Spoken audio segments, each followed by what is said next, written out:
So carrying these three in our emergency repair kits, I like to call that the lipstick glue.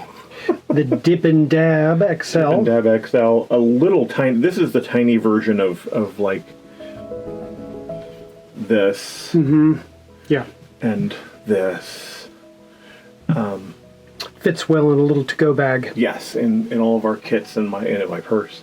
And then of course, the Roxanne glue stick, just depending on what you're trying to get done. Mm-hmm. This one would soak through this type of fabric. This is a pair of trousers that need to be hem repaired because he went through it and just ripped out the threads. So if we were traveling and this happened and didn't have time to really fix it, we would use probably something like the glue stick. Yes. Mm-hmm. To just do a quick swipe and press to keep it from hanging down. Yep, so you just put on a little bit of the glue. Add a little bit there. And with this, it's just along the edge. Just a quick swipe. Mm-hmm. You can see a little bit of that. Give it just a second to hit the air, and then just fold it back in place and press it with your fingers. And it just takes a second to dry. And that will stay up for until you can get back home to stitch it. You mend it or someone else mend it for you. Mm-hmm. But that will stay right in place. That'll stay in place until it's washed again. Yeah. Once it's washed, this comes right out. Dip and Dab. I call this my lipstick glue because it looks. I mean, look, when you take it out, it's a lip gloss or a lipstick tube. It's exactly like some. Do not put this on your lips. Do not put this on your lips. Don't put it on your lips. But that's just a quick, as it says, dip and dab. It's just dot. Great for quick repairs or hems. So if I want to do some turned edge applique, all I would do, especially for turned edge, I'm going to use something with the pipette. Just run right along that. Lays a nice little bead there.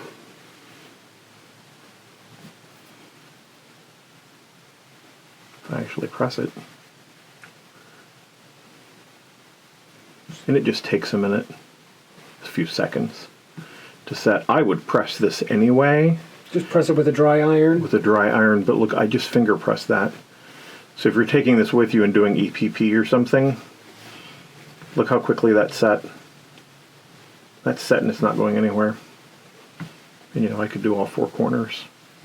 So for the turned edge applique, to make those corners, to keep them nice and pointed without fraying, I'll finger crease after I have the first side done. You can see right there's the crease.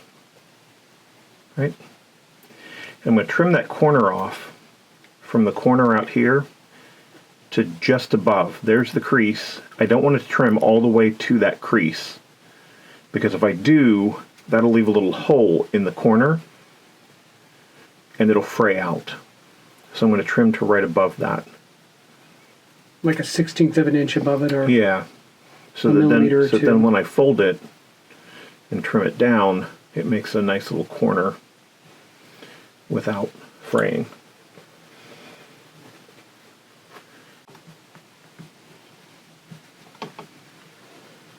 And the nice thing about this, you see, I'm not using an iron. So it's really nice. I could just take this, I could do this in a class or traveling. There's a perfect turned edge applique piece that I can now sew on by hand or by machine. So this is the temporary adhesive spray from Roxanne. And if you have all your pieces made like this, like again, you could just sit in the car in front of the TV or whatever and just make all of these, make all of your applique patches. And then to attach them, this right here, this was a game changer for us. Oh yeah. Because the temporary adhesive spray that we had been using smelled so bad that we could not use it in the studio. It made us dizzy. Not good.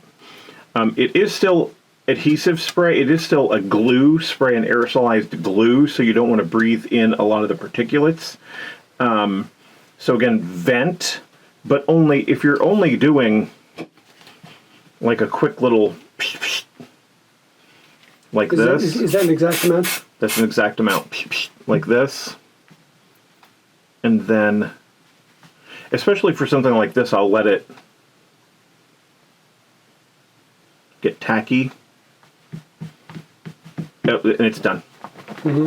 That's attached. I could go through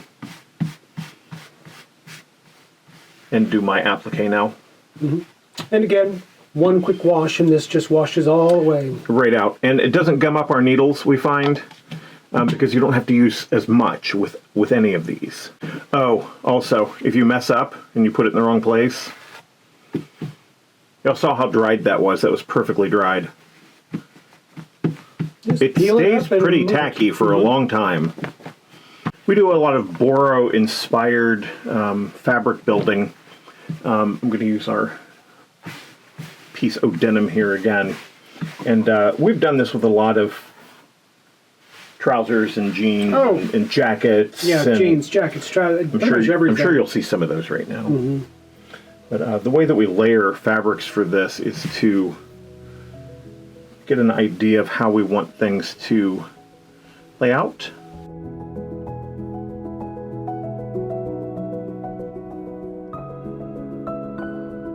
But there we go.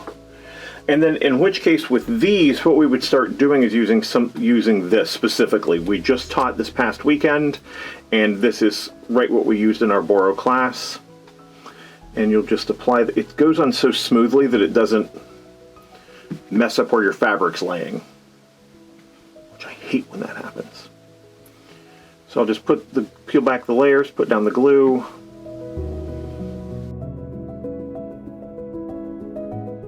And then we will do sashiko stitching around all of those or over the entire panel, but they're done. That's going to stay like that until everything is stitched on. We do a lot of quilts or wall hanging, something with a finished edge on it. And making a lot of bias tape or binding tape at all takes a little bit. And we do like to glue it down. Right. The folds down. So whether we're binding a quilt, which is, if this were the edge of our quilt, right? We'd sew it onto the back and then bring it up to the front like this. Yep. And then we hand sew around there. Right? In order to hand sew that down, clips are great to hold this down, but doing a quick glue base with any of these is fantastic. Speed things up quite a bit, especially for hand stitching. Yeah, and in which case, if you're going to do things like that, keep this around. Keep that refill there. It's a nice big bottle. Trust me, get this if you're doing basting with the liquid versions. And then all you'll do is trade out the top on this one. And there's a long pipette and a short one that go with those, right? And so any of these work really well for it, but these two are the best for this sort of binding. And let me show you. Because this is the two-way applicator, and this is the same liquid glue as in the rest of them, right? But it has this little bit bigger pipette, so it doesn't mess around.